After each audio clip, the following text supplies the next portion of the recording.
కూడి వచ్చిన అందరికీ వందనాలు.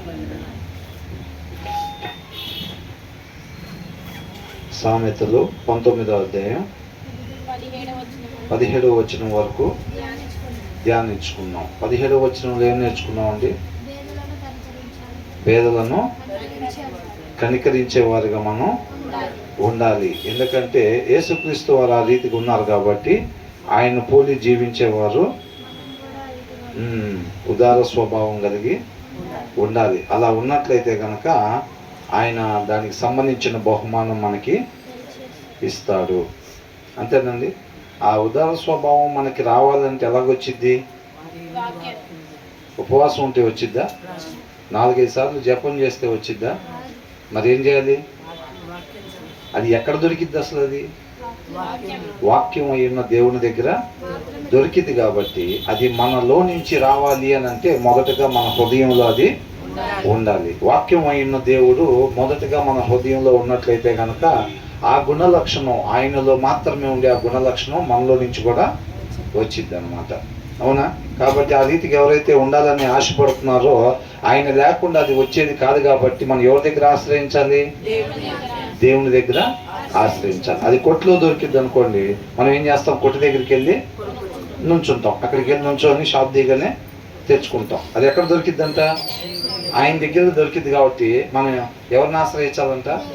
ఆయన్నే ఆశ్రయించాలన్నమాట. 18వ వచనం, శిక్షింపుము అయితే వాడు చావవలనని కోరవద్దు అని అంటే వాడిని బుద్ధి రావటం కోసం కొట్టాలి. వాడు చచ్చిపోవాలి, వీడు దాన్ని పనికిమాలిన పని చేశాడు, వీడు చచ్చిపోవాలని కొట్టబాకండి అనేది అర్థం కాదు. అర్థమవుతుందండి? వీడు ఇంత పని చేశాడు, ఇట్లాంటి పని చేశాడు, వీడికి బతకూడదని చెప్పి వాడిని చచ్చిపోవాలి వీడని చెప్పి కొట్టబాకండి అనేది అర్థం కాదు. కానీ ఇక్కడ ఏమంటున్నాడంటే డిసిప్లైన్ యువర్ చిల్డ్రన్. ఏది చేయాలి, ఏది చేయకూడదు. చేయకూడని పని ఒకవేళ చేసినప్పుడు తన ఆ పని ఇక మీదట చేయకుండా తగిన శిక్షణ తనకి ఇవ్వాలి. ఎందుకనంటే ఫర్ ఇన్ దట్ దాంట్లో దేర్ ఈజ్ హోప్ అని అంటున్నాడు. అలా కొట్టడం వలన ఏమొచ్చిందంట? దాంట్లో ఒక ఆశ వచ్చింది అని అంటున్నాడు. ఏంటి? Do not be A willing party to their death అని అంటున్నాడు. అర్థమవుతుందండి? ఎందుకనంటే అవసరమైనప్పుడు పిల్లల్ని శిక్షించకపోతే గనక, అవసరమైనప్పుడు శిక్షించకపోతే వాళ్ళు అలాగే ఉండి రేపు నిత్య నరకాగ్నికి వెళ్ళేవారుగా ఉంటారు. కాబట్టి ఇక్కడ క్లియర్ ఇంకో మాట ఏమని రాస్తుందంటే chasten the son while there is hope. ఇంకా మనకి అవకాశం ఉండగానే పిల్లోడిని శిక్షించాల్సిన ప్రదేశంలో శిక్షించాలి. అలా శిక్షించాలి అని అంటున్నాడు. And let not the soul spare for his crying అని అంటున్నాడు.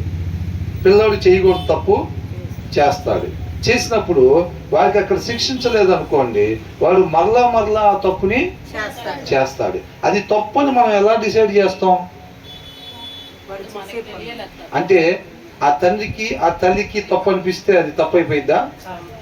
వాళ్ళకి రైట్ అనిపిస్తే రైట్ అయిపోయిద్దా? మరి వాళ్ళు చేసింది తప్పు లేదా ఒప్పు అనేది మనం ఎలా డిసైడ్ చేస్తాం?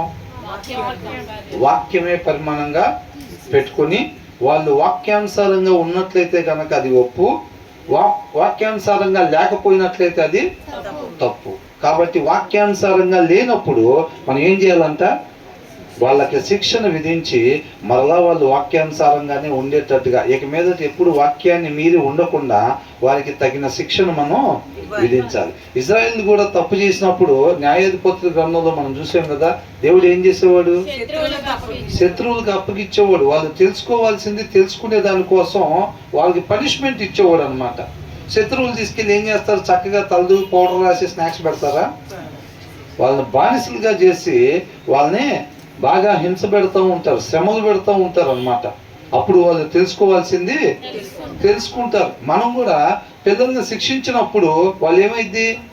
ఓహో, ఈ తప్పు నేను చేయకూడదు, ఇప్పుడు నేను చేసింది తప్పు అనమాట, అందుకనే నన్ను కొట్టారు, ఇక మీద నేను ఇది చేయకూడదు అని ఊరికి పిల్లోడు చేసిన దానికి కొట్టడం కాదు, ఆ శిక్షించేటప్పుడు ఇది చేయకూడని పని నువ్వు చేసావు, మాట్లాడకూడని మాట నువ్వు మాట్లాడావు, ఈ మాట మాట్లాడాలి, ఇలాంటి పనులు చేయాలని చెప్పాలి. ఊరికినే శిక్షించటం కాదు, మనం ఎందుకు శిక్షించామో తెలియాలి. అవునండి, వాళ్ళు ఏ తప్పిదం చేశారు, అలా కాకుండా ఎలా ఉండాలి వాళ్ళు, ఆ అడ్వైజ్ ఇవ్వాలన్నమాట. అది తెలియపరచాలి. ఊరికనే మనం ఏదో ఒకటి తీసుకొని కొట్టడం, లేకపోతే చేత్తో కొట్టేస్తే వాళ్ళకి ఎందుకు కొట్టామో కూడా అర్థం కాదు. ఏదో ఆయన కోపం వచ్చింది, కొట్టాడు, వెళ్ళిపోయాడు అని అనుకుంటాడు. ఎందుకు కొట్టారు, మనం ఉండాల్సిన రీతిగా ఉండలేదు, చేయకూడని పని మనం చేసాం కాబట్టి కొట్టారు, ఇక మీదట ఆ పని మనం చేయకూడదు, ఎలా ఉండాలో కూడా చెప్పాలి వాళ్ళకి. అవునా? అలా చెప్పాలన్నమాట వాళ్ళకి. మనం అలా కానీ చెప్పినట్లయితే వాళ్ళు ఏం చేస్తారంటే ఇక మీదట అలా ఉండకుండా వాక్యానుసారంగానే వాళ్ళు ఉండేవారుగా ఉంటారు. వాక్యానుసారంగానే ఉండేటప్పుడు రేపు వాళ్ళ ముగింపు ఎక్కడికి వెళ్తారు? నిత్య జీవానికి వెళ్తారు. ఒకవేళ మనం వాళ్ళు చేయకూడని పని చేశారు, మాట్లాడకూడని మాట మాట్లాడారు, అవునా, వాడిని కొట్టడానికి వెళ్ళావు, అవునా లేదా, శిక్షించాలా లేదా? వాడు చెయ్యత్తంగానే వాడు ఏం చేస్తాడు, పిల్లోడు భయపడిపోయాడు, ముఖంలో భయం కనపడి కళ్ళమ్మటి నీళ్లు బడబడా కారిపోతాయి. అప్పుడు ఏం చేస్తాం? మనలో ఆత్మీయ బలము ఉంటే శిక్షించాల్సిన రీతిగా పిల్లోడిని శిక్షిస్తాము. మనలో ఆత్మీయ బలం ఉండాల్సిన రీతిగా మన హృదయంలో వాక్యం లేదనుకోండి, చెయ్యి ఏమైందంటే ఆ కన్నీళ్లు చూసి ఆగిపోయింది. ఆగిపోతే ఏమైంది? వాడు ఏం చేస్తాడు, ఆ పని మరలా చేస్తాడు. అప్పుడు రేపు రోజున ఎక్కడికి వెళ్తాడు? నిత్య నరకాగ్నికి వెళ్తాడు. అది అని అంటున్నాడు, వాడు చావవలనని కోరుకోబాక. అవసరమైతే 2 దెబ్బలేసి ఆపాలి, అయితే కనుక నువ్వు 2 దెబ్బలేసి ఆపేటట్టు ఉండాలి చెయ్యి. అంతేలేగాని నువ్వు వాడు ఏడుస్తున్నాడు కదా అని చెప్పి నువ్వు ఆపేయొద్దు చెయ్యి అంటున్నాడు. అర్థమవుతుందండి? తెలుగులో ఏమనుందంట? శిక్షింపుము, వాడు చావుని కోరబాక అని అంటే నువ్వు శిక్షించుకున్న ఆపాక అంటున్నాడు. 2 దెబ్బలు వేయాలనుకోండి, వాడు చేసిన పనికి 2 దెబ్బలు కొట్టాలనుకోండి, 2 దెబ్బలు కొట్టాల్సిందే. మనలో ఆ జ్ఞానము, వివేకము, ఆ ఆత్మీయ బలం ఉన్నట్లయితే గనక ఆ 2 దెబ్బలు మనం వేసేవారంగా ఉంటాం అన్నమాట. మనలో తగిన ఆత్మీయ బలం లేదనుకోండి, పిల్లడు కొడతానికి వెళ్ళంగానే ఏం చేస్తాడు? వాడు ఏడుస్తాడు. ఏడవంగానే మనం ఏం చేస్తాం? మనలో బలం లేకపోతే వాడు ఆటోమేటిక్గా మనం ఆగిపోతాం. మనం ఆగంగానే రేపు వాడు ఎక్కడికి వెళ్తాడు? వాడు చచ్చిపోయేవాడు ఉంటాడు రేపు రోజున. కాబట్టి వాడు చావాలని నువ్వు కోరుకోబాక అని అంటే, అరే వద్దులే, కొట్టద్దులే, పాపం పిల్లడు ఏడుస్తున్నాడు, లేకపోతే భయపడుతున్నాడు, అవునా అని చెప్పి నువ్వు అట్లా ఆపాక. నువ్వు ఆపేవంటే నువ్వు డిసైడ్ అయినట్టు. ఏమని? సరే ఇప్పుడైతే పిల్లల్ని ఏడుపు ఆపేద్దాం, రేపు పోతే పోయాడులే నరకానికి, అట్లా కోరుకోబాక అంటున్నాడు. అర్థమవుతుందండి? రేపు వెళ్తే వెళ్ళే కానీ నరకానికి, ఇప్పుడైతే వాడు ఏడుస్తుంటే మనం చూడలేము, ఇప్పుడు అని ఏడిపియొద్దు అని అట్లా డిసైడ్ అవ్వబాక అంటున్నాడు. ఎంతమందికి అర్థమైంది నేను చెప్పింది? అది కొడితే పిల్లోడు ఏడుస్తాడు. ఇప్పుడు వాడు పాప మాడు ఆల్రెడీ కొట్టకముందే ఏడుస్తున్నాడు, ఇంకో కొట్టేనంటే ఇంకా బాగా ఏడుస్తాడేమో. ఏ వద్దులే అని డిసైడ్ అయ్యి ఆగబాక అంటున్నాడు. నువ్వు అట్లా డిసైడ్ అయ్యి ఆగావంటే, మనం ఆగామంటే దాని అర్థం ఏంటి? వెళ్తే వెళ్ళే నరకానికి, ఇప్పుడైతే పాపం ఏడిపోయేద్దాన్ని. అవునా? 2 దెబ్బలు శరీరానికి తగిలితే సురుకు పుట్టిద్ది, వాళ్ళు క్రమంలోకి నడుచుకుంటాడు. లైన్ దిగారు కదా, అందుకే కదా మనం శిక్షిస్తున్నాం. లైన్ ఎక్కుతారు, అవునా? లైన్ ఎక్కుతారు, రేపు నిత్య జీవం శాశ్వతమైన దాన్ని పొందుకుంటారు. అలా ఇవ్వకపోతే రేపు మనం కూడా లెక్క చెప్పుకోవాల్సి ఉంటుందంట దానికి. అర్థమవుతుందండి? చాక్లెట్లు అడిగారు, బిస్కెట్లు అడిగారు, అయ్యి అడిగారు, ఇవి అడిగారు, తీసుకొచ్చి పెట్టి సరి చేయాల్సిన దగ్గర సరి చేయకపోతే రేపు మనం కూడా లెక్క. గర్భఫలం దేవుడిచ్చు బహుమానం, దాని గురించి లెక్క అడుగుతాడు రేపు రోజున. అర్థమవుతుందండి? ఊరికి లోక ప్రేమ చూపించి, ప్రభువా నా కష్ట జీతం ఓటీలు చేసి తీసుకొచ్చి వాళ్ళకి బిస్కెట్లు, హాలీలు ఒకటి పెడితే నేను 2 ప్యాకెట్లు పెట్టలేదా అని వేసేస్తాడా మార్కులు? బ్రహ్మాండంగా చేసే శబాష్ అంటాడా? నేను నీకు మాన్యువల్ ఇచ్చా కదా ఎట్లా పెంచాలో పిల్లల్ని, నీకు ఎట్లా పెంచాలో పిల్లల్ని నేను చెప్పా కదా దాంట్లో. నువ్వు అట్లా పెంచలేదుగా.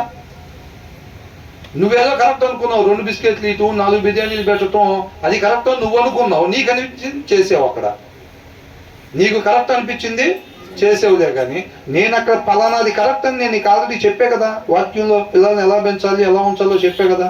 నువ్వు దాని ప్రకారం కదా ఉండాల్సింది, దాని ప్రకారం కదా నువ్వు పిల్లల్ని పెంచాల్సింది. అట్లా కాకుండా నీ మైండ్లో ఒకటి, నీలో సరిగ్గా వాక్యం లేకపోవటం వల్ల ఏమైందని అంటే నువ్వు ఒకటి కరెక్ట్ అనుకుంటాను నువ్వు పెట్టుకొని దాని ప్రకారంగా పిల్లల్ని పెంచావు, దాని ప్రకారంగా పిల్లల్ని పెంచావు. రేపు వాడి నరకానికి పోవాలి. నువ్వు పిల్లల్ని సరిగ్గా పెంచలేదు కాబట్టి నీకు కూడా ఆ ప్లేస్లో మైనస్ మార్కులే పడతాయి అంతే. అది అంటున్నాడు క్లియర్గా.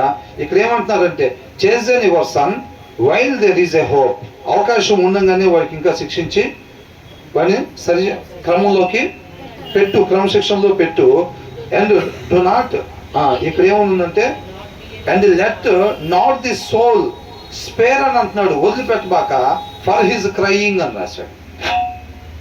ఏంటంట వాడు ఏడుస్తున్నాడు కదా అని చెప్పి నువ్వు స్పేర్ చేయొద్దు, వాళ్ళని స్పేర్ చేసాయి అని అంటే వాళ్ళని వదిలిపెట్టు. వాళ్ళిద్దరిని స్పేర్ చేసి మిగతా వాళ్ళ సంగతి చూడనంటే వాళ్ళిద్దరిని వదిలిపెట్టని. అవునా? కాబట్టి ఏమంటున్నాడు, అవకాశం ఉండగానే while there is a hope, అవకాశం ఉండగానే నీ పిల్లోడిని శిక్షించి నువ్వు క్రమంలోకి నడిపించు. వాడు ఏడుస్తున్నాడు కదా అని చెప్పి నువ్వు జాలి తెలిసి వాడిని వదిలిపెట్టబాక అని అంటున్నాడు. అర్థమవుతుందండి? వాడు చావాలని కోరవద్దు నువ్వు అని అంటే సచ్చేదట్టు చచ్చిపోవాలి అని చెప్పి అట్టగొట్టబాక మామూలుగా గుట్టనేది దాని అర్థం కాదు. కానీ అవకాశం ఉంది, అవునా కదా? ఇంకా తీర్పు దినం రాలేదు కదా, మనం ఇంకా వెళ్ళిపోయే టైం మనకి రాలేదు కదా, అంటే ఇంకా టైం ఉంది కదా, మనకి అవకాశం ఉంది. కాబట్టి వాడిని ఏం చేస్తా, క్రమశిక్షణలో పెట్టి నువ్వు సరైన మార్గంలో నడిపించు. అలా కాకుండా వద్దు కొడితే పిల్లలు ఏడుస్తారు, అమ్మాయి బాధపడిద్ది, అమ్మాయి బాధపడిద్దని అబ్బాయి ఏడుస్తాడని చెప్పి నువ్వు వదిలిపెట్టబాక. నువ్వు వదిలిపెట్టడం అంటే నీ హృదయంలో నువ్వు డిసైడ్ అయినట్టు. క్లియర్గా రాశాడు ఇక్కడ ఏమని, do not set your heart and putting him to death అని అంటున్నాడు. సెట్ యువర్ హార్ట్, హృదయంలో నువ్వు అట్లా డిసైడ్ అవ్వబాక. రేపు వెళ్తే వెళ్ళే నరకానికి, ఇప్పుడైతే పిల్లల్ని ఏడిపియొద్దు అని అలా నీ హృదయంలో నువ్వు డిసైడ్ అవ్వబాక అంటున్నాడు. అర్థమైందని అసలు ఎంత యాక్యురేట్ ల్యాబ్స్ అని ఇక్కడ ఒకటి పెట్టారు. యాక్యురేట్ ల్యాబ్స్ అంటే ఖచ్చితంగా చెప్తాం మీ బ్లడ్ టెస్ట్ ఎంత ఉందో, బ్లడ్ రిపోర్ట్లు ఎంత ఉందో, లేదా పలానా రిపోర్ట్లు ఎంత ఉందో కొంచెం సూచాయిగా అంటారు చూసారా, అటు ఇటుగా అన్నట్టు. అలా కాదంట, ఖచ్చితంగా అనేది యాక్యురేట్ అని అంటే. అర్థమవుతుందండి? వాక్యం చూసారా ఎట్లా చెప్తున్నాడు వాక్యమైన దేవుడు. నువ్వు అన్ని 2 దెబ్బలు కొట్టాలా, 3 దెబ్బలు కొట్టాలా, లేదంటే గదిని వదిలిపెట్టాలా. ఆ పరిస్థితుల్లో ఒక్కొక్క దానికి ఎట్లా, ప్రతిదానికి దెబ్బ వేయాల్సిన పని ఏమీ లేదు. ఒక్కొక్కసారి ఆ పనిని బట్టి, ఆ డోసును బట్టి, అవునా కదా? ప్రతిదానికి వెళ్ళంగానే ఇంజక్షన్ చేస్తారా డాక్టర్లో? ఆ ఇంజక్షన్ డాక్టర్ గారు ఇంజక్షన్ చేయలేదంటే అవసరం లేదండి, అది మాకు ట్యాబ్లెట్కి తగ్గిపోద్ది అని అంటారు. పరిస్థితి తీవ్రతను బట్టి ఇంజక్షన్ చేస్తారు. ఆ ఇంజక్షన్ చేయండి, ఇక్కడ నుంచి ఇక్కడ దాకా పగిలిపోయిందని అంటే ఇంజక్షన్తో సరిపోదండి, దానికి కుట్లు వేయాలి అని అంటాడు. లోపల ఏదో డ్యామేజ్ అయిపోయింది అనుకోండి, ఏమన్నా బయట 4 కుట్లు వేయండి సరిపోద్దా? ఏమైనా కుట్లు కాదు, లోపల సర్జరీ చేయాలని అంటాడు. తీవ్రతను బట్టి అనమాట. కాబట్టి మనం కూడా అక్కడ పరిస్థితిని బట్టి ఒకవేళ గద్దించాలా, లేకపోతే ఒక దెబ్బ వేయాలా, లేకపోతే 5 దెబ్బలు కొట్టాలా, ఎలాంటి పనిష్మెంట్ ఇవ్వాలి, ఎంతవరకు ఇవ్వాలో ప్రతిదీ కూడా స్పష్టంగా రాస్తున్నాడు. మనకి జ్ఞాన వివేకాలు తల్లిదండ్రులకు ఉన్నట్లయితే కనుక ఆ విషయం మనకి తెలిసిద్ది అనమాట.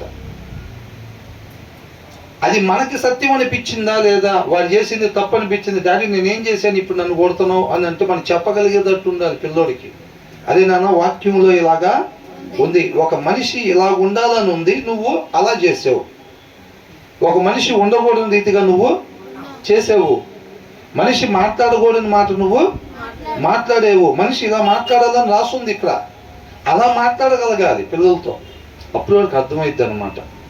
కాబట్టి ఇంకా అవకాశం ఉండగానే పిల్లడు ఏం చేస్తాడు, సరి చేసుకుంటాడు. ఓహో నేను అలాగా చేయకూడదు, అందుకు పిల్లల్ని శిక్షించాలి అంతే.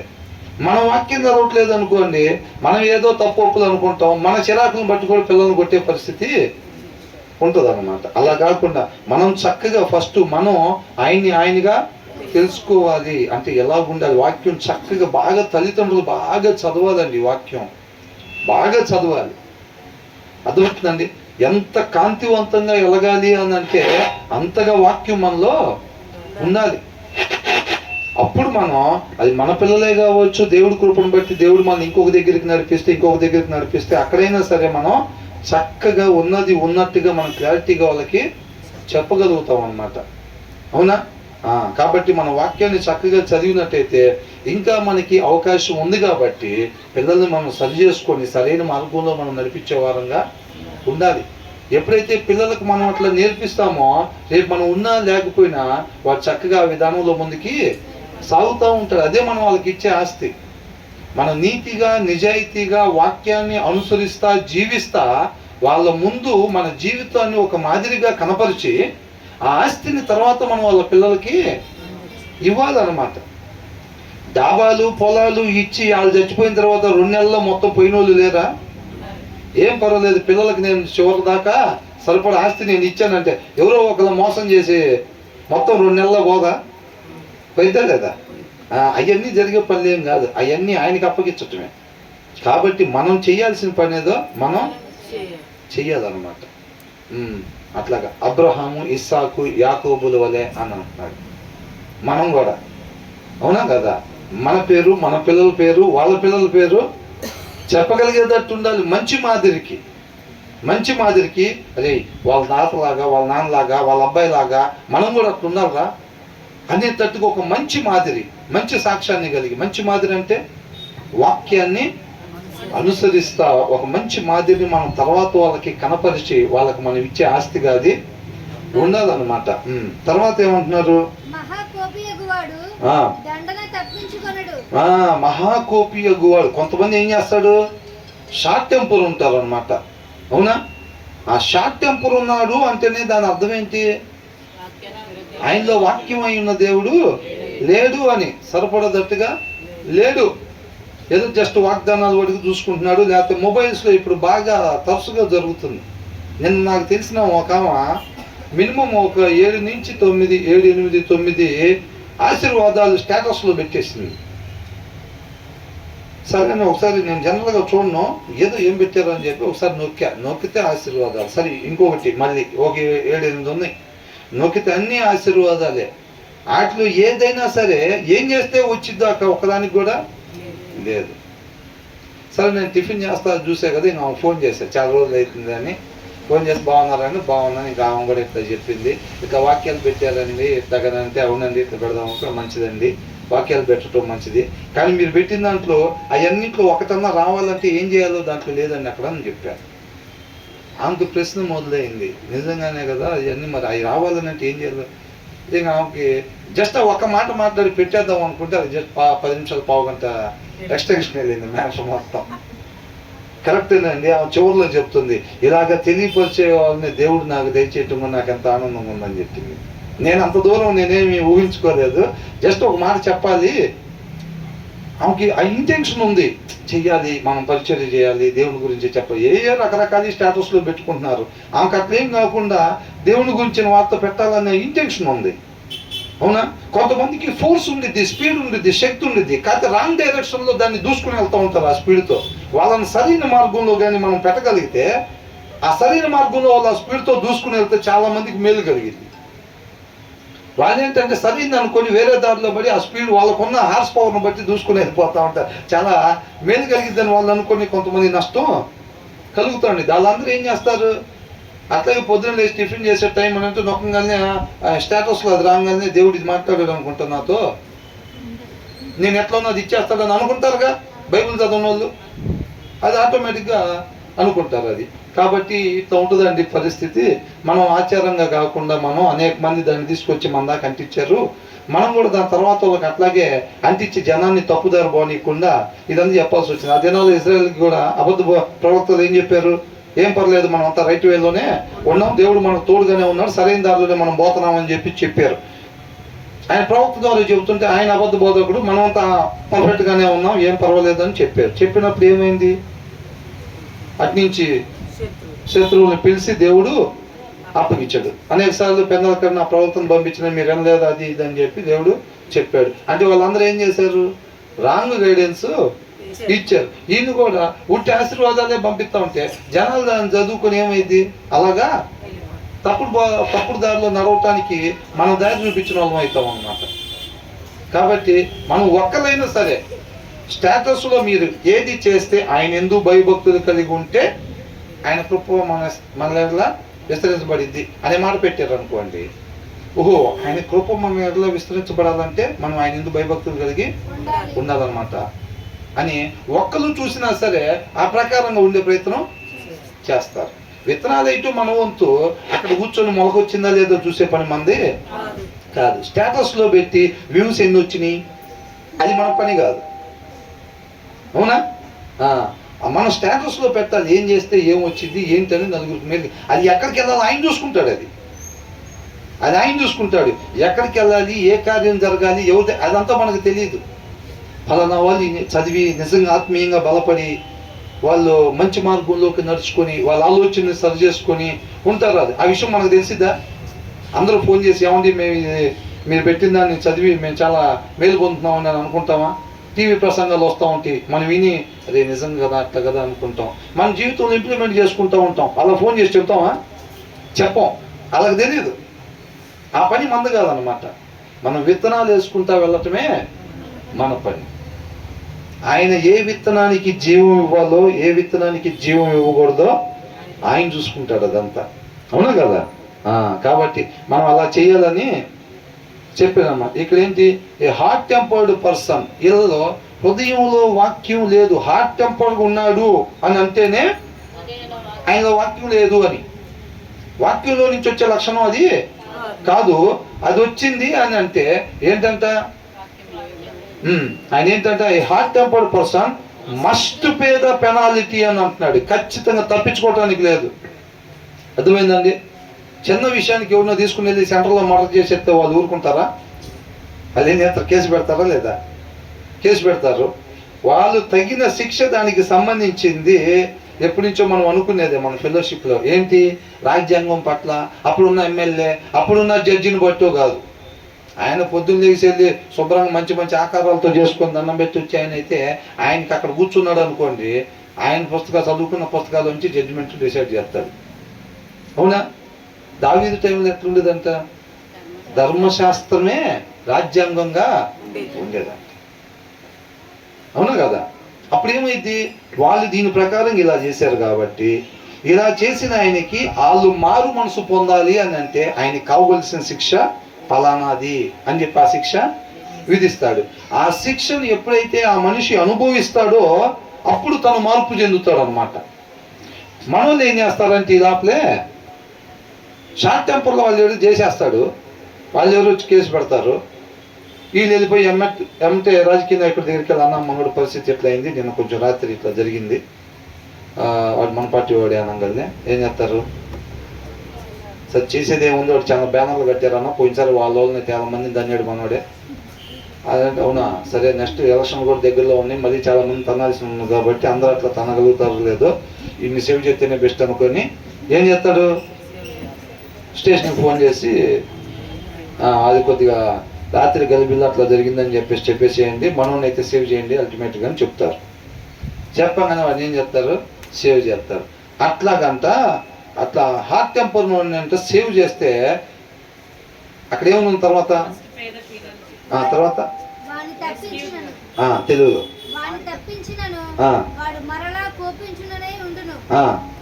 చూసారంట. ఏం చేస్తాడంట, మనం కానీ ఆయన అనుభవించాల్సిన శిక్ష అనుభవించకుండా ఎవడన్నా సేవ్ చేస్తే అది ఏం చేస్తాడంటే మళ్ళీ తర్వాత రోజు ఒక కోట వేసినప్పుడు కత్తి జోలో పెట్టుకొని మళ్ళీ వెళ్తాడు. అట్లా కాకుండా ఒకవేళ లాఠీ కోటింగ్ ఒక పావు గంట సేపు ఇవ్వాలనుకోండి, అకార్డింగ్ టు ద బైబుల్ నేను చెప్పేది మామూలుగా అనుకోండి, ఎవరు ఆపకుండా శిక్ష పడేటట్టుగా చేశారంటే ఆయన తాగడు. తర్వాత ఒకవేళ తాగిన కత్తి జోలు మాత్రం వాడు. ఆ మార్పు ఆ పనిష్మెంట్ తెచ్చిద్ది అనమాట. అర్థమవుతుందండి? మనం ఏం చేస్తాం, అదే తమ్ముడు ఇట్లా పోయి తాగి వాళ్ళ మీద గొడవ పడ్డాడంట, మనం పోయి సర్ది చెప్పామంటాం. మనం ముందే పోయి వాళ్ళ తమ్ముడిని ఏదో చేద్దాం అనుకున్నారంట, తమ్ముడి గురించి మాట్లాడుకుంటున్నారంట అంటే, ముందే మన తమ్ముడి మీద ఉన్న ప్రేమతో ఏం చేస్తామంటే, మనం పోయి ఏమండి తప్పు అయిపోయింది, కొద్దిగా అనుకోకుండా అట్లా జరిగిందండి, వాడి బేసిక్గా ఉద్దేశం ఏం లేదు, మీరంటే వాడికి ఏం శత్రుత్వం లేదు, వాడు కొద్దిగా రాత్రి వాళ్ళ ఇంట్లో కొంచెం గలిబిలు అయ్యి వాడు ఆ ఫ్రస్ట్రేషన్లో బయటకు వచ్చి ఇట్లా అవటంతో వాడు ఇట్లా జరిగిందండి, మీ మీద ఆ ఉద్దేశం ఏం వాడికి వ్యక్తిగతంగా అసలు లేదు, అది ఇది అని చెప్పేసి అక్కడ సల్లబరిచేసి వాళ్ళ చేతులు గిల్లు పట్టుకొని మనం దాన్ని మభ్యపెట్టి వస్తాం. అమ్మయ్య తమ్ముని సేవ్ చేసాంలే, లేకపోతే వాళ్ళు తన్నే వాళ్ళ నలుగురు కలిసి అని చెప్పి ఆయన పడాల్సిన శిక్ష పడకుండా మనం కవర్ చేసి వచ్చి మనం పొద్దున్న క్యారేజీ కట్టుకొని డ్యూటీకి వెళ్తాం.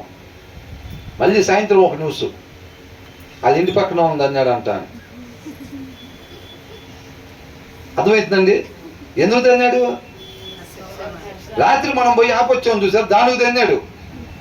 మళ్ళీ గొప్ప డ్యూటీ నుంచి డైరెక్ట్గా అక్కడికి పోయి వాళ్ళ కాళ్ళు చేతులు పట్టుకుని మళ్ళీ బతికినా, మళ్ళీ రేపు సాయంత్రం ఫోన్ వచ్చింది అంటున్నారు. అది చెప్తుంది ఇక్కడ తర్వాత ఏమంటున్నాడు, రెస్క్యూ దెమ్ అని, hot tempered person must pay the penalty, ఖచ్చితంగా పెనాల్టీ దాన్ని చెల్లించాల్సిందే. ఒకవేళ రెస్క్యూ దెమ్, నువ్వు ఆ పెనాల్టీ పే చేయకుండా నువ్వు కానీ అడ్డం పడి నీ ఇన్ఫ్లుయెన్స్ ఉపయోగించు, నీ లోక ప్రేమ కాలిపోతుందని చెప్పి నువ్వు పోయి వాడిని ఏదన్నా సేవ్ చేసావంటే వాడికి పడాల్సిన శిక్ష. అంటే దావీదు తప్పు చేస్తే దేవుడు ఏం చేశాడు, నా హృదయానుసారుడు బంగారు కొండ పాపం చేశానని ఒప్పుకున్నాడు కదా, వాడికి ఎందుకులే శిక్ష అనుకున్నాడా?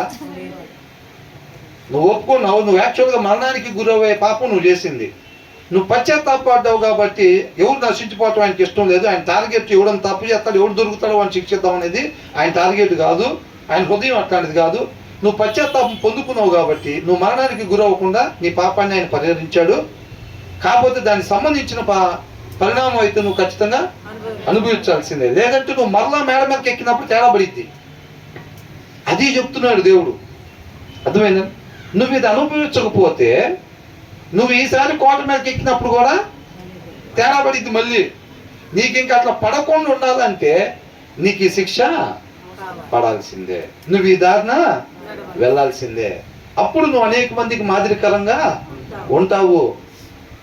నా హృదయానుసారుడివి, నా చేతులతో తయారు చేసుకున్నా నిన్ను, నువ్వు ఆ దారిలో వెళ్తుంటే నాకు కూడా ఎంతో బాధ, కానీ లోపల ఆనందం. బాగుపడుతున్నాడు, దారి తప్పిపోయినాడు దారిలోకి వస్తున్నాడు. అనేకులకి అన్ని జనుల మధ్యలో నువ్వు కనికరం లేకుండా చేసి అనేక మంది అన్ని జనులు నా నామాన్ని దూషించేటట్టుగా చేశాడు అన్నవాడు అనేక మంది దగ్గర నా నామాన్ని మహింపరిచేవాడిగా అవుతున్నాడు అనేది లోపల ఆనందం దేవుడికి. కానీ బయట దావీదు చెప్పులు తల మీద పెట్టుకొని ఏడ్చుకుంటూ కొండెక్కుతుంటే తండ్రికి ఎలా ఉంటుంది? బాధ ఉంటుందా లేదా? అది బయట బాధ అనిపించిన లోపల దేవుడికి ఆనందం అన్నమాట. నా నామాన్ని దూషించేటట్టుగా చేసినవాడు నా కుమారుడు నా నామాన్ని మహిమపరిచేవాడిగా మాదిరికరంగా తయారవుతున్నాడు ఆ దారిలో వెళ్ళటం వలన. అర్థమవుతుందండి? అట్లా కానీ నువ్వు వాడికి పడాల్సిన శిక్ష పడకుండా నువ్వు సేవ్ చేసావంటే rescue them and you will have to do it again అని అంటున్నాడు. నువ్వు మరలా, వాడు ఖచ్చితంగా మరలా కోపడతాడు, నువ్వు మరలా పోయి కాళ్ళు చేతులు పట్టుకోవాల్సిందే అంటున్నాడు. నువ్వు రెండోసారి కూడా పోయి పట్టుకుంటే మూడోసారి కూడా మళ్ళీ పోయి కోపడతాడు. నువ్వు మూడోసారి కూడా నువ్వు రెండోసారి పోయేటప్పుడే డిసైడ్ అవ్వు, పోయి వాళ్ళ ఇంటికి వెళ్ళి బతుకులాడదాం తమ్ముడు బదులు, తమ్ముడికి ఏం కాకుండా అని నువ్వు ఎప్పుడైతే డిసైడ్ అయ్యి ఒక అడిగేస్తావో అప్పుడు నువ్వు ఇంకొకటి కూడా డిసైడ్ అవ్వాలి. ఏంటంటే నేను ఇలా మరలా పోవాల్సి వచ్చింది అనేది నువ్వు ముందే డిసైడ్ అవ్వు అంటున్నాడు. ఒకవేళ మూడోసారి జరిగితే తమ్ముడికి ఏం కాకూడదు, పాప మళ్ళీ ఏం చెప్తారో మనకే తెలీదు కాబట్టి మళ్ళీ అడుగుదాం అని నువ్వు మూడోసారి కూడా డిసైడ్ అయ్యావు అనుకో, అప్పుడే నువ్వు ఇంకోటి కూడా డిసైడ్ అవ్వాలి. ఏంటంట, నేను నాలుగోసారి కూడా ఇట్లాగా రావాల్సి వచ్చింది అని. ఎందుకంటే వాడు మరలా కోపపడేటట్టుగా నువ్వే చేస్తున్నావు. నువ్వు పోకుండా ఉంటే ఆయన అట్లా చేశాడు, అది ఖచ్చితంగా పెనాల్టీ పడాల్సింది పడిద్ది. ఇక నువ్వు రెండోసారి పోవాల్సిన పని లేదు, మూడోసారి పోవాల్సిన పని లేదు, నాలుగోసారి పోవాల్సిన పని లేదు. ఆయన నేర్చుకోవాల్సింది అక్కడ నేర్చుకుంటాడు అంతే. అది దేవుడి జ్ఞానం. మన లోక జ్ఞానం ఏం చేసిద్ది, అదే పాపం వాళ్ళు తంతారనుకుంటే వీడికి నొప్పి పుట్టిద్దేమో, అవునా? లోక ప్రేమ, లోక జ్ఞానం మనకు అడ్డం పడిపోయి లేదు నొప్పి సురికే కదా ఎవరికన్నా అని చెప్పి పోయే ప్రయత్నం చేస్తాం. మనకు చూస్తానికి అట్లా ఉన్నా సరే వాళ్ళు తంతారో ప్రాణం చేస్తారో మనకేం తెలుసు. పోతేనే బెస్ట్ అనుకుంటే, పోతేనే బెస్ట్ అనుకున్నామంటే మనలో బలం సరిపోలేదని అర్థం. అవునా కదా? ఆయన చూస్తూ ఉంటాడా? ఆయనకి తెలియదు ఎంతవరకు చేయాలో. నేటి డాక్టర్లు అన్న 2 అంగుళాలు కట్ చేయాల్సింది 4 అంగుళాలు కట్ చేస్తారేమో, కానీ ఆయన దగ్గర 0.0009% కూడా తేడా పడదు. ఆ పరిస్థితికి ఎలా ట్రీట్మెంట్ ఇవ్వాలి, ఎంత ట్రీట్మెంట్ ఇవ్వాలో చక్కగా ఆయనకన్నా వైద్యుడు ఉన్నాడా? అలా చేస్తాడు. నువ్వు ఇక్కడ మోకరించి ప్రార్థన చేసి, ప్రభువా నీ పాదాల చెంత పరిస్థితిని పెడుతున్నాను, ఆయన పరమ వైద్యుడా నువ్వే బాగు చెయ్యి అని అనుకుంటే శాశ్వతంగా తమ్ముడిని సంపాదించుకోగలుగుతాం. ప్రార్థన చేయకుండా మనం పోయి వాళ్ళ కాళ్ళ మీద పడ్డాం అనుకోండి, ఏమైంది? పూట దాటిద్దిలే కానీ వ్యాధి ముదిరిద్ది. ఏమైందంట? వ్యాధి ముదిరిద్ది అనమాట. దాంట్లో క్లియర్గా రాశారు.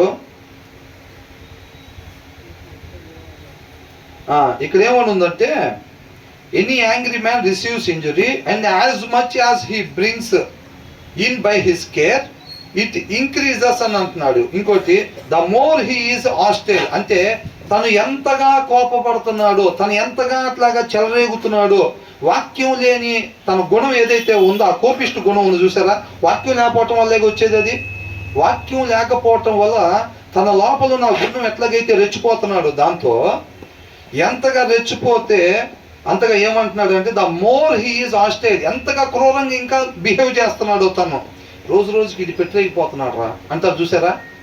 అట్లా తను ఎంతగా ప్రవర్తిస్తున్నాడో, the more he increases his burden అని అంటున్నాడు. అర్థమవుతుందండి? పెనాల్టీ అన్నారు చూసారా. పెనాల్టీ ఎలా ఉంటుంది? మొన్న మా సిస్టర్ ఫోన్ చేసి ఫీజు కట్టాలి, లాస్ట్ డేట్ 19వ తారీఖు అంట, 19వ తారీఖు కల్లే కట్టకపోతే 19 దాటితే 1000 రూపాయలు ఎక్స్ట్రా కట్టాలంట అని అన్నారు. 25వ తారీఖు దాటితే 2000 ఎక్స్ట్రా కట్టాలంట అన్నారు. 30వ తారీఖు దాటిందంటే 3000 ఎక్స్ట్రా కట్టాలంట అని చెప్పారంట. పెనాల్టీ ఏమవుతుంది? పెరుగుతుంది పెనాల్టీ. ఇక్కడ ఈయన కూడా ఎంతగా ఆయన పెట్టలేకపోతా ఉంటే ఆయన కట్టాల్సిన పెనాల్టీ అంతా అయిద్ది అనమాట. 2 దెబ్బలతో పోయేది, ఫస్ట్ డిగ్రీ పోలీస్ కోటింగ్తో పోయేది కాస్త 3rd డిగ్రీ దాకా పోయిద్ది వ్యవహారం. అర్థమైందండి? 3rd డిగ్రీ దాకా పోయిద్దంట పెనాల్టీ. దేవుడు కూడా అందుకని ఏం చేస్తాడంటే ఫస్ట్ సారి హెచ్చరిస్తాడు. కాదని అనుకుంటే వినకపోతే ఏ వాడికి వెళ్ళిద్దంట? జనరల్ వాడి. డైరెక్ట్ ఐసీయూకి పంపిడు. ఆయన కనికరం కలిగినోడు, మనకన్నా ప్రేమగా వాత్సల్యం కలిగినోడు. ఆయన డైరెక్ట్గా ఐసీయూకి పంపుడు, జనరల్ వాడి దగ్గరికి పంపిస్తాడు. జనరల్ వాడి దగ్గర మనం సరి చేసుకోలేదు అనుకోండి, ఏమైందంట, మళ్ళీ జనరల్ వాడి నుంచి వచ్చి బైబిల్ పక్కన పెట్టుకుంటాం, జనరల్గా ప్రార్థన చేసుకుంటాం, పక్క మంచం వాళ్ళకి సువార్త బైబిల్ చదువుకోమ్మా, నేను కూడా చదువుకునే ఇక్కడ చేరుకున్నాను అని చెప్తారు. తర్వాత ఇంటికి వెళ్ళగానే అమ్మాయి బైబిల్ తీసి అల్మార్లో పెట్టంటారు. అంతే సంగతులు. మళ్ళీ ఐసీయూలోకి వెళ్ళేటప్పుడు బైబిల్ ఇటీయమ్మా కొద్దిగా అంటారు. అంబులెన్స్ వచ్చింది, అంబులెన్స్లోకి ఎక్కించేటప్పుడు దుప్పటి తీసుకున్నావా, కండ తీసుకున్నావా, అమ్మ బైబిల్ తీసుకోమ్మా, అప్పుడే గుర్తొచ్చేది. మళ్ళీ ఆ బైబిల్ తీసుకొని మళ్ళీ పెట్టుకుని వెళ్తారు. ఐసీయూ దగ్గర అయితే ఓకే, లేకపోతే పడుకున్నప్పుడు బాక్సులు తీసుకురావటం, టెంట్లు వేసే కలవలు దర్శనాలు లాంటి వచ్చే పరిస్థితి ఉండింది. అదే మరి అంటున్నాడు, ఇంక్రీజ్ అయిద్దండి. అవునా? మా ఇంటి ఓనర్ గారికి మొన్న 4 రోజుల క్రితం కుక్క కలిసింది. ఆయన ఇంజక్షన్ చేయించుకుని వద్దులేండి అదే తగ్గిపోయిద్ది అని అంటున్నాడు. ఆయనకు ఆల్రెడీ ఫుల్ షుగర్ ఉంది. పోయి చేయించుకోవాలా లేదా? ఎంతమంది చెప్తుంటే మేము మొన్న ఎప్పుడైతే పిల్లలు మౌనిక చెప్తే నేను అడిగాను, చేయించుకున్నారని. ఏం పర్లేదండి 3 రోజులు అవుతుంది అన్నాడు. అబ్బో 3 రోజులు అవుతుందా? పొద్దున మధ్యాహ్నం కూడా కాదా, 3 రోజులు అవుతుందని అంటున్నాడు. షుగర్ ఉంది ఆయనకి, ఏం బాగా పెద్ద వయసు అయినా, రండి నేను తీసుకెళ్తాను అది ఇది అంటే, వద్దులేండి అదే తగ్గిపోయింది అన్నాడు. నేను 2 అడుగులు ఇంకనే ఒక ఆయన వాకింగ్ చేస్తే ఎదురయ్యాడు. నేను అన్న మాట విన్నాడు. 3 రోజులు నేను చెప్తున్నాను అదే మాట వింటలేదు ఆయన అన్నాడు. అవునా? రేపు రోజున ఏమైంది? అక్కడ దాకా కాదు తీసేయాల్సి వచ్చింది. అవునా కదా? కాబట్టి దేవుడు హెచ్చరించినప్పుడే మనం ఏం చేయాలి? దాన్ని సరి చేసుకోకపోతే చాలా కష్టం. నెక్స్ట్ కొద్దిగా ఇంజక్షన్ చేసే పరిస్థితికి వెళ్ళేది, తర్వాత కుట్లు వేసే పరిస్థితి, కుదరకపోతే సర్జరీలు చేసే పరిస్థితి, స్టంట్లు కూడా వేసేదాకా అయిద్ది. వదిలిపెట్టుకోడు కదా. దేవుడు వదిలిపెట్టడు, చివరి దాకా ప్రేమించేవాడుగానే ఉంటాడు, చివరి దాకా. అది ఖచ్చితంగా ఒక లిమిట్ అనేది ఉండేది కదా. ఆయన ఇచ్చే టైం ఎవరు, ఆయన ఇచ్చే టైము ఎవరు. ఆయన కృపను సద్వినియోగం చేసుకోవాలే కానీ లైసెన్స్గా భావించుకోవాలి. నిన్న బైబిల్ చదవలేదు, ఏం కాలేదుగా మనకి. నిన్న ప్రార్థన చదవలేదే, ఏం పాపంలో పడిపోలేదే, నేను దావీదులాగా బాగానే ఉన్నాగా. నువ్వు నిన్న చదవకపోయినా నీకేం కాపాడటం ఆయన కృప. దాన్ని నువ్వు లైసెన్స్గా భావించుకొని ఇవాళ కూడా చదవలేదు అనుకో, రేపు తేడా పడిద్ది, తేడా పడిద్ది. కాబట్టి దాన్ని ఆయన కృపను మనం సద్వినియోగం చేసుకోవాలన్నమాట. అర్థమవుతుందండి. కాబట్టి మనం అది చాలా జాగ్రత్త. ఈ జ్ఞానం రావాలంటే ఎట్లాగా? మరి తమ్ముడిని అలా చూసి అన్నలాగా మనం ఉండాలని అంటే మనలో ఫస్ట్ ఆ జ్ఞానం ఉండాలిగా, దేవుడి జ్ఞానం ఉండాలిగా. పిల్లల్ని ఆ రీతిగా తగిన స్థాయిలో చేసినప్పుడు మనం ఖచ్చితంగా పిల్లల పెంపకంలో వాడు తప్పు చేశాడు లేకపోతే ఒప్పు చేశాడు అనేది వాక్యాన్ని బట్టే మనం చూడాలి. ఆ వాక్యం మనలో లేదనుకోండి, వాడు చేసిన పని తప్పో ఒప్పో మనకు తెలియదు. ముందు మనం కొన్ని తప్పులు కొన్ని ఒప్పులని మనం పెట్టేసుకుంటాం. కొన్ని వాక్యం చదవని ఏం చేస్తారు, వాళ్ళు సొంతగా కొన్ని పెట్టుకుంటారు. వాళ్ళు అనుకునే దాంట్లో ఒప్పని చేస్తే వదిలిపెడతారు, తప్పని చేస్తే శిక్షించేవారుగా ఉంటారు. అట్లా కాదు, మన హృదయంలో వాక్యం సమృద్ధిగా ఉండాలి తల్లిదండ్రుల దగ్గర. అప్పుడు మనం ఇతరుల దగ్గర ఎలాగ ఉండాలో అలాగ మనం ఉండేవారంగా ఉంటాం. ఆ ప్లేసులో తమ్ముడు అనుకుంటాడు, ఈడ ఒక అన్నయ్యనా అసలు నాకు, నేనేదో రాత్రి తాగట్ట చేశాను అనుకో పొరపాటున, వాడేమో చచ్చిపోయాడేంది, వాడికి తెలిసే ఉంటుందిగా విషయం, పోయాలని బతికినాడొచ్చుగా అని వాళ్ళ తమ్ముడు అనుకుంటాడా లేదా? అనుకుంటాడు. నన్ను వెంబడించేటప్పుడు మీ అన్నదమ్ముల నుంచి దూరం అవుతావు, అవునా కదా? అత్తగోడల మధ్య కూడా రావచ్చు, నీ బంధువులు కూడా అదే అంటున్నాడు. ప్రభా నిన్ను వెంబడిస్తామని అంటే నక్కలకు బొరిలు ఉన్నాయేమో కానీ ఆకాశ పక్షులు గూళ్ళు ఉన్నాయేమో కానీ తలవాల్చుకుంటట్లేదు. నాకెవడు లేడు, నాకెవడు లేడు. ఎందుకు? నేను సత్యాన్ని అనుసరించేవాడిని. నన్ను వెంబడించావంటే నీకు కూడా ఎవడు ఉండవు. అది ఓకే అయితే వెంబడించానంట. మొన్న అదేగా ధ్యానించుకున్నాం. నాకు అందరు కావాలి, అందరు వాడిని నేను అని అనిపించుకోవాలంటే నువ్వు నన్నేం వెంబడించలేవు. నువ్వు ఎప్పుడైతే నన్ను వెంబడించాలనుకుంటావో ఈ లోకంలో ఉండే వాళ్ళు నేను అపార్థం చేసుకుంటారు. ఒక్కొక్కసారి ఇట్లాగే వాళ్ళు నన్ను అపార్థం చేసుకున్నారు, నన్ను తృణీకరించారు, నన్ను వెలివేశారు, నన్ను దూరం పెట్టారు. నన్ను వెంబడించాలని నువ్వు రూతులాగా డిసైడ్ అయ్యావంటే కనుక నువ్వు ఆ తీర్మానం తీసుకునేటప్పుడు ఇది కూడా డిసైడ్ అవ్వాలి. ఏమని? ఇక నాకు రాబోయే రోజుల్లో ఎవరు ఉండరు, ఇక నేను ఒక్కనే ఉంటా ఈయనతో పాటుగా. ఏంలాగా నేను కూడా ఒక్కనే ఈ వెనకాల పడి నయోమి వెనకాల రూతు పోయినట్టుగా ఇంకేసై వెనకాల నేను కూడా పోతాను. కాకపోతే వాళ్ళకి మంచి మాదిరిని కనబరుస్తా, వెనకాల అపార్థం చేసుకునే వాళ్ళకి మంచి మాదిరిని కనబరుస్తా.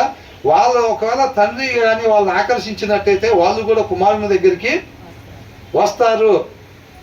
ఆ రోజు వాడు చేసింది కరెక్ట్, సత్యం, నేను కూడా అలాగా ఉండాలి. ఆ దినాన్ని వాడు పోయి వాళ్ళని కానీ అడుగుంటే నేను మరలా దాన్ని చేసుండేవాడిని, నేను అలాగే మిగిలిపోయేవాడిని, రేపు నిత్య నరకాగ్ని పోయేవాడిని. వాడు అందుకని చేయలే. ఆ రోజు తెలుసుకుంటారా లేదా? తెలుసుకుంటారు. తమ్ముడు దూరం పెడతారు. వాడు ఒక అన్నయ్యనా, వాడు బతికే ఉన్నాడు కదా, చచ్చిపోయాడా, నేదో తాగి పొరపాటునట్టు చేశాను అనుకో, వాడు పోయి వాళ్ళని బతికినాడు, వాళ్ళు నన్ను అనకుండా చేయొచ్చు కదా అని అనుకుంటాడు. వాడు అనుకుంటాడు వాడి మేలు, వాడి దగ్గర మంచి అనిపించుకోవాలని చెప్పి వాక్యాన్ని మీరు పోయి వాళ్ళ దగ్గర బతిలాడుకున్నాం అనుకోండి, తర్వాత రోజు ఇంకొకరిని అంటాడా లేదా? అంతే.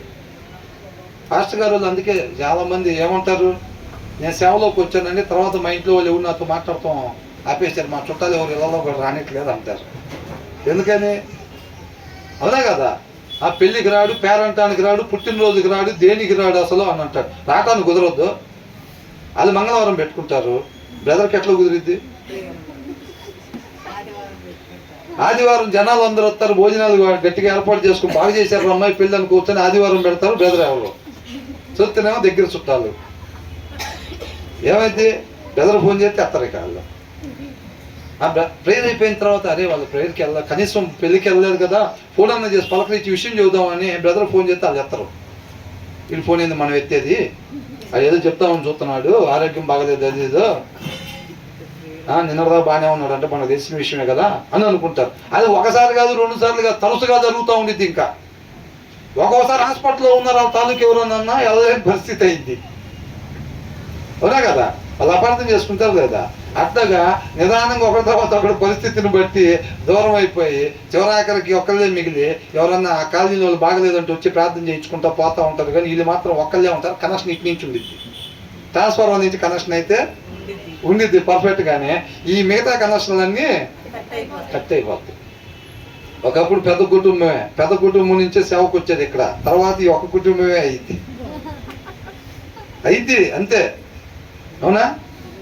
దాని ప్రకారం అన్నిటికీ సిద్ధపాటు అయి ఉండాలి. ఆయన కార్యాలు ఆశ్చర్య కార్యాలు అంటే బియ్యం లేకపోతే బియ్యం ఇచ్చాడు, బియ్యం నాకు మధ్యాహ్నం ఎట్టాకుంటే మధ్యాహ్నం ఒక బస్తా తీసుకొచ్చి ఇదిగోని మీకు ఇత్తనం, అట్టగే ఉండవు ఆశ్చర్య కార్యాలు ఇట్టా కూడా ఉంటాయి. నా కుమారుని ఏమన్నాడంటే దేవుడి స్వరమేనా అని అనుకున్నాడు అబ్రహాం. దేవుడి స్వరం కాదనుకుంటే దేవుడు ఇట్టండి గోరు కూడా వస్తాడు అనుకున్నాడా? అనుకోలే. ఆయనకి ఏది దేవుడి స్వరం ఏది దురాత్మ స్వరం ఆయనకి చక్కగా తెలుసు. కొంతమంది చూసారా, వాళ్ళ ఫ్రెండ్ కానీ వాళ్ళ చుట్టాలకు ఫోన్ చేయగానే ఎమ్మటే గుర్తుపట్టేస్తారు స్వరాన్ని బట్టి. అవునా కదా? అదే నేను ఫలానా అని అనకముందే ఫోన్ చేసి అలో అనగానే చెప్పరా బాబాయ్ అని అనేస్తారు వాళ్ళు. ఎత్తా దేవుడు కూడా అబ్రహాం అనగానే చిత్తం ప్రభు అన్నాడు. అదే దురాత్మ పిలుస్తుంది అనుకో, అబ్రహాంకి తెలిసిపోయింది, చీపురు తీసుకుంటాడు అమ్మితే. తీసుకుంటాడా లేదా? అర్థమైపోయింది అబ్రహాంకి. దేవుడేమి అబ్రహాం నేను మీ తండ్రిని అని ఏం పరిచయం చేసుకోడు. అబ్రహాం అనగానే తెలిసిపోయింది. అంటే ఆ సహవాసం అట్లా ఉండిద్ది అనమాట. ఓయ్ అనగానే 3 గదులు అవతల ఉన్న భార్య పిలిస్తే తెలిసిద్దా లేదా భర్తకి? ఎక్కడ వస్తున్నా అంటాడా లేదా? ఆటోమేటిక్గా తెలిసిపోయింది. ఎలాగా? అలా సహవాసం అట్లాగా ఉండిద్ది కాబట్టి అర్థమైపోయింది. మనకి తీర్థం బైబిల్ కరెక్ట్గా అలా మేలైంది వస్తే దేవుడే మాట్లాడాడు అంటాం. నీకు ఉందలే అంటే చట సరిగ్గా తీరా బైబిల్ నేను అనుకుంటాం. మనకి ఎవరేం స్వరమో తెలీదు. మనం అనుకునేది వస్తే దేవుడు స్వరం అనుకుంటాం. ఒకవేళ దేవుడు నిజంగా గద్దింపుగా మాట్లాడాడు అనుకో, చట ఇది దేవుడు స్వరం కాదు, నన్ను ప్రేమించేవాడు ఆయన ఇట్లా మాట్లాడు నాతో, అన్ని మేలు అంటాడు ఆయన అని అనుకుంటారు. సరిగ్గా సమాసం లేకపోతే ఏం తెలిసిద్ది? అంతేనా కదా? 4-5గురితో ఉంటున్నారు అనుకో, నీ ఊర్లో ఒక నా ఊర్లో ఒక మెయింటైన్ చేస్తే ఓయ్ అంటే ఎవరు పిలిచారో తెలియదు. అట్లానే కన్ఫ్యూజన్లు కూడా ఉంటాయి. కాబట్టి ఇక్కడ ఏమంటున్నాడంట, ఆ ముక్కోపి ఎవరైతే కోపిస్తుంటాడో వాళ్ళంతా మనం కానీ సేవ్ చేసామంటే మాత్రం ఆ పెనాల్టీ తను చెల్లించకుండా ఉంటే కనుక ఆ పెనాల్టీ రోజుకి ఏమైందంట పెరిగిద్ది అని అంటున్నాడు. Is hostel the more he increases his burden ఇంకా పెరిగిద్ది అని అంటున్నాడు. చెల్లించాల్సిన మూల్యం ఇంకా పెరిగిద్ది. ఒకళ్ళు ఏదో పొరపాటున కొట్టుకున్నారు రాత్రిపూట, వాళ్ళు పోయి స్టేషన్కి వాళ్ళు ఉంగితే వాడిని ఏదో ఒకటి సరి చేస్తారు. దగ్గర అట్లా కాకుండా దొరకకుండా తిరుగుతున్నాడు అనుకోండి, వాడి మీద ఏం చేస్తారు? పట్టించినోడికి 10,000 అంటారు. ఇంకా దొరకకుండా అట్లాంటి పనులు చేసుకుంటూ తిరుగుతూ ఉంటే పట్టించినోడికి 50,000 అంటారు, 1,00,000 అంటారు. తర్వాత ఏకంగా వాడు దొరకగానే ఊరి తెస్తారు. అదే పట్టైపోతే 2 టన్నులు దాన్ని వాడిని ఇంకోసారి కనపడ్డా నీ పేరు స్టేషన్కి వెళ్ళి వచ్చావంటే నీ గురించి ఎవడన్నా స్టేషన్ కాడికి వచ్చాడు నీ సంగతి తెలుస్తామంటారు, పంపిస్తారు. 3-4 రోజులు లేకపోతే మహా అయితే 1 వారం రోజులు నొప్పులు తగ్గుతాయి.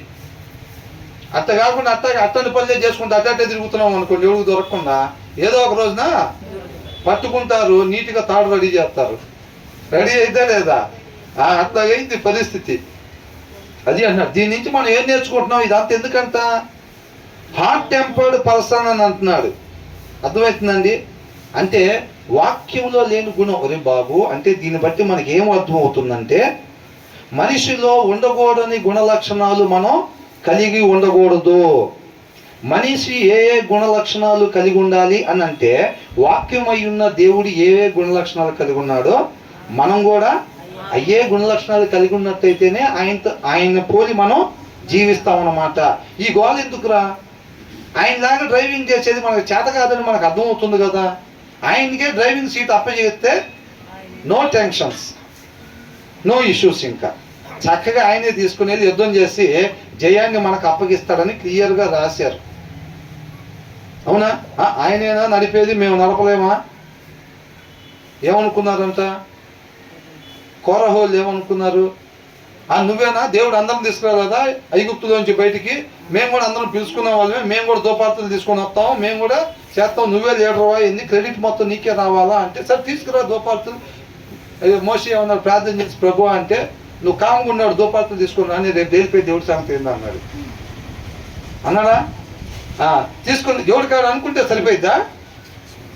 దేవుడి కాడ అనుకుంటే సరిపోదు. అది కాబట్టి ఏందంట, ఒకవేళ మనం అందుకనే అట్లాంటి గుణ లక్షణాలు మనలో లేకుండా జాగ్రత్త పడాలి. ఆ భయం ఉన్నప్పుడు ఏమైందంటే పౌలు గారి లాగా భయంతో వణుగుతో కొనసాగిస్తున్నా నా జీవితం అన్నాడు. మనం కూడా భయంతో వణుగుతో ఉండాలనంటే మనం కూడా ఏం చేయాలంటే వాక్యం అయిన దేవుడిని మన హృదయంలో ఎనీ టైం పెట్టుకోవాలి. ట్యాప్కి ఏం చేయాలి, ఆ డ్రైవింగ్ సీట్ తీసి ప్రభువా ఉన్నావుగా అమ్మయ్య అనుకుంటా ఉండాలి. చెక్ చేసుకోకపోతే దావీదు ఏమనుకున్నాడు, ఉన్నాడులే దేవుడు ఉన్నాడు డ్రైవింగ్ సీట్లో అని అనుకున్నాడు. చెక్ చేసుకోవాలా. తీరా చూస్తే ఆయన ఎప్పుడూ లేడు, ఆ సీట్లో ఏనే ఉండి నడుపుతున్నాడు ఎప్పటి నుంచో. శరీరమే నడుపుతుంది, ఆటోమేటిక్గా శరీరం నడిపిన దాని ప్రకారంగా వెళ్ళిపోవటం, ఆమెను పిలవటం, వాళ్ళ ఆయన్ని లేపేయటం, కవరింగ్ చేసుకొని జనాలకి ఎవరికి తెలియకుండా మేనేజ్ చేసి ఆమెను తీసుకొచ్చి కోటలో దింపేసి ఏం తెలియదు అంతా బాగానే కవరింగ్ చేసుకున్నాను సింహాసనం మీద కూర్చున్నాడు. ఇక సింహాసనం మీద కూర్చొని రూలింగ్ చేస్తున్నాడు. ఇంకా ఏమాత్రం సిగ్గేది లేకుండా చేస్తున్నాడో లేదా? అంతకుముందే అంటే నాతో మాట్లాడక ముందే సిగ్గుపడినట్టు ఏమైనా ఉందా? ఆయన బాధపడి ఇచ్చా నేను తప్పుడు పని చేశాను సింహాసనం మీద నేను ఎక్కడైనా అన్నాడు ఏమన్నా? సింహాసనం మీద కూర్చొని ఉండగా నాతో మాట్లాడాడు. అవునా? అంటే మొత్తం చేయాల్సిన పనులను చేసి శాస్ట్రీగా రూలింగ్ మొదలు పెట్టేశాడు. నాతో మాట్లాడకపోతే అతను ఎన్ని జరిగాయో. ఇంకా ఎందుకు? డ్రైవింగ్ సీట్లో ఆయన లేడు. అవునా కదా?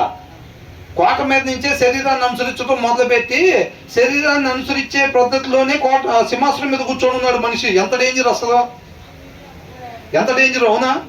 వదిలిపెడితే ఇంకెట్లుండేదో. అవునా కదా? అది కాబట్టి ఆయన అక్కడ కూర్చున్నాడు అని అంటే ఆయన దగ్గరికి వచ్చే మనుషులకి న్యాయ అన్యాయాలు దేన్ని బట్టి ఇవ్వాలి? వాక్యాన్ని బట్టి ఇవ్వాలి. వాక్యమైన దేవుడు ఏం దగ్గర లేడు. మరి ఈయన ఏం చేస్తాడు? ఆమెను పిలిపించడం కరెక్ట్ అనిపించింది, వాళ్ళ ఆయన్ని లేపేయటం కరెక్ట్ అనిపించింది, జనాలకు తెలియకుండా నేగ్గా కోటలో దింపటం కరెక్ట్ అనిపించింది. ఇరువురు మధ్యలో గొడవలు వచ్చి ఆయన దగ్గరకు వచ్చినప్పుడు ఆయనకి పలానాది కరెక్ట్ అనిపించింది. దాన్ని బట్టి జడ్జిమెంట్ ఇచ్చేస్తాడు. ఆ జడ్జిమెంట్కి వచ్చిన ఆడవాళ్ళలో ఎవరైనా ఇంకా అందంగా కనపడితే ఆమెను కూడా ఇంట్లో పెట్టుకోవటం కరెక్ట్ అనిపించచ్చు. చెప్పలేదు, ఎందుకంటే వాక్యమైన దేవుడు లేడు కదా అక్కడ సీట్లో. అవునా? చాలా ఘోరాలు జరిగిపోయాయి. కాబట్టి ఆయన కృపను బట్టి నాతోను పంపించేది, కానీ పంపిపోతే ఒకటే. అదే మనం అనుకోండి, సరైన సవాసం లేకపోతే ఏం చేస్తాం?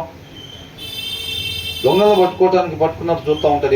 ఎప్పుడు దొరుకుతారో పట్టుకుందామని చూస్తూ ఉంటారు. దేవుడు అని అనుకుంటారా లేదా? దావీదు అట్లా అనుకున్నాడా? ప్రభువా నువ్వు పట్టుకోపోతే నా పని అయిపోయేదని అంటున్నాడు. అవునా కదా? నువ్వు పట్టుకోపోయి ఉండింటే నా పని అయిపోయేదే. నువ్వు కృపామయుడు ప్రేమామయుడివి, నన్ను పట్టుకొని సరిచేసావు, నా తండ్రివి నువ్వు అని అంటున్నాడు. నా కొండ కోట నువ్వు, నా తల్లిదండ్రులను గౌరవించినట్టుందా? దావీదు వాళ్ళ నాన్న పేరేంటి? యెషై. ఆయన గౌరవించినట్టు రాస్తుందా? ఎన్నిసార్లు గౌరవిస్తున్నాడు? అవునా కదా? తర్వాత ఏమంటున్నాడు? అయిపోయిందా టైము? సరే అయిపోయింది కదా, ఇంతటితో ముగిద్దాంలే. ఎందుకంటే మంగళవారం కదా, ఇంతకన్నా ముందుకెళ్తే బాగుండదు. ఎంత స్వీట్ అయినా సరే వద్దులేండి నెక్స్ట్ మాటలు. సరే ఇంకెంతటితో ముగిద్దాం, మిగతా తర్వాత నేర్చుకుందాం. దేవుడికి మహిమ కలుగును.